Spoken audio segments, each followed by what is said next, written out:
O que se sabe sobre a sexualidade de Jesus? Houve um evangelho erótico?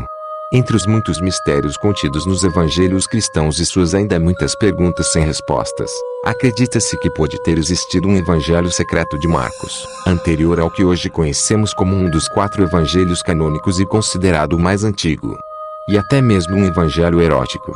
Quanto à possibilidade de que tenha existido um evangelho secreto de Marcos, há, por exemplo, uma passagem muito concreta que difere claramente do Marcos oficial. Um texto que criou muitos problemas, pois houve algumas seitas, como os carpocracianos, que o interpretaram em chave homossexual ou erótica. Por isso deve ter desaparecido da versão posterior, que é oficial atualmente. O texto diz: "E chegaram a Betânia. Havia ali uma mulher cujo irmão tinha morrido. Aproximando-se de Jesus, ajoelhou-se e lhe disse: Filho de Davi, tem misericórdia de mim." Mas os discípulos a afastaram, e Jesus, enfurecido, saiu com ela para o jardim, onde estava o monumento, e logo depois ouviu-se um grito procedente dali. Jesus se aproximou e removeu a pedra da entrada do monumento. Em seguida, entrando no local onde estava o jovem, estendeu sua mão e o ressuscitou.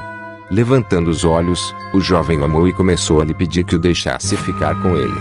E, ao sair do monumento, eles entraram na casa do jovem, que era rico.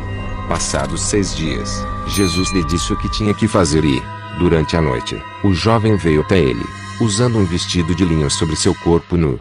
E ficou com ele naquela noite, pois Jesus lhe mostrou o mistério do reino de Deus. A ideia que estudiosos da Bíblia, como Jean-Dominique Crossan, têm sobre essa passagem é que esta versão figurava no Marcos secreto, sendo depois censurada.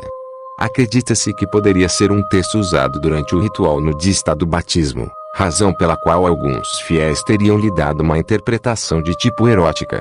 Por isso, teria sido excluído da versão oficial. Mas há quem pense que, mais do que ser eliminado, esse texto foi diluído em diversas partes no texto oficial de Marcos. Por exemplo, restos daquele texto estariam no curioso episódio de Marcos que conta que, no momento em que foram deter Jesus no Jardim das Oliveiras, todos o abandonaram e fugiram e que um jovem, envolto em um lençol sobre o corpo nu, seguia Jesus e, após tê-lo alcançado, largando o lençol, fugiu nu. E depois, levantando-se, se voltou à margem do Jordão. Crossan afirma que, nos tempos de Clemente de Alexandria, chegaram a existir 3 versões do Evangelho de Marcos, o secreto, o canônico e o erótico, e que o Marcos secreto deve ter exercido um papel muito importante na liturgia do batismo, pois, do contrário, simplesmente o teriam destruído. Por outro lado, Jesus não batizava, embora tenha sido batizado por João Batista, e o batismo nudista não tinha por que ser visto de forma homossexual como fizeram algumas seitas dissidentes. Tudo isso, explicam os especialistas bíblicos, revela a importância que muitos evangelhos considerados apócrifos teriam tido se não tivessem sido censurados e inclusive eliminados muitas vezes só porque podiam ferir a sensibilidade dos legalistas e dos alérgicos a qualquer tipo de sexualidade. Hoje não se descarta que Jesus, se for verdade que não se casou, coisa cada vez mais difícil de provar, considerando a cultura daquele tempo, em que era inconcebível que um homem não se casasse e tivesse uma família, pode ter sido homossexual, como, por sinal, aparece na sátira produzida pelo Porta dos Fundos, um produto humorístico que não deveria escandalizar ninguém. Chegou-se a supor que o companheiro de Jesus fosse o jovem discípulo João, um dos poucos dos quais não se fala que tenha formado uma família. A questão do possível casamento de Jesus com Madalena, que não era a prostituta que a igreja afirmou durante anos, e sim uma mulher de alta formação intelectual, do movimento gnóstico, do qual existe um evangelho escrito por ela entre os manuscritos encontrados no Alto Egito, é outro dos temas sobre os quais a igreja prefere fechar os olhos. Mais colunas de joalherias. Governo Bolsonaro vai taxar as grandes fortunas? Não, as grandes pobrezas. A rocambolesca história de como a igreja católica escolheu os 4 evangelhos cristãos a quem tenha visto, por exemplo, na passagem da crucificação, onde se conta que foi Madalena, e não sua mãe ou os apóstolos, por exemplo, a primeira pessoa a qual Jesus apareceu após ser ressuscitado, a demonstração de que ela era sua mulher.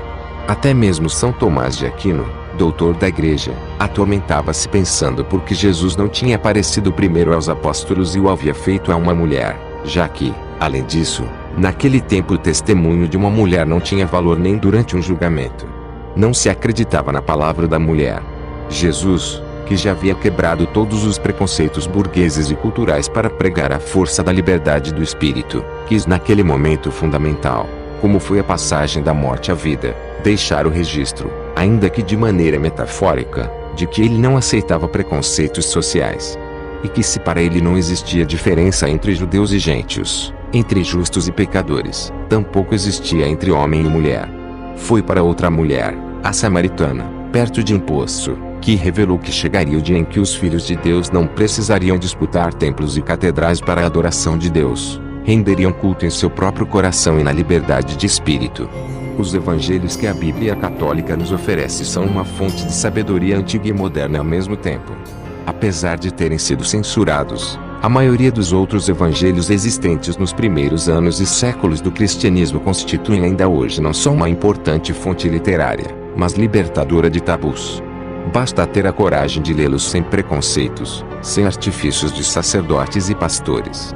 Esses textos possuem uma grande força espiritual e humana, e nos convocam a nos libertarmos de preconceitos e imposições externas castradoras da cultura.